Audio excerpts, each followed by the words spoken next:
Mahanati Savitri biopic లో act చేసి present generation మహానటిగా Keerthy Suresh ఓ range లో క్రేజ్ సంపాదించింది.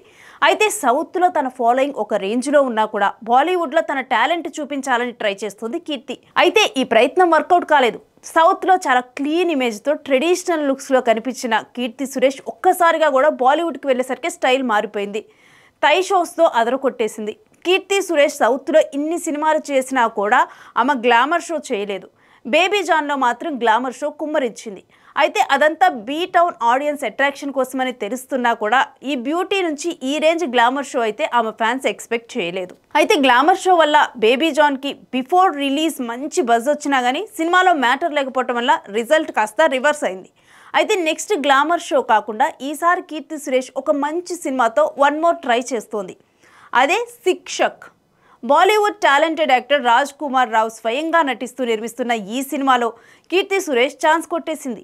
ఈ సినిమాను ఆదిత్య నింబల్కర్ డైరెక్ట్ చేస్తున్నారు. ఇండియన్ ఎడ్యుకేషన్ సిస్టమ్ నేపథ్యంలో ఈ సినిమా వస్తోందని తెలుస్తోంది. అయితే కీర్తి సురేష్కి సౌత్లో మంచి నటీమణిగా పేరుంది. అలాంటి పాత్రలో హిందీలో కూడా అదరకొట్టేస్తుంది. బేబీ జాన్తో తప్పు జరిగిన ఈసారి రాబోతున్న సినిమాల విషయంలో మాత్రం మహానటి అసలు తప్పు చేయకూడదు అనుకుంటుంది. ఈ దారిలోనే అమ్మడు శిక్షక్ ఛాన్స్ను అందుకుంది.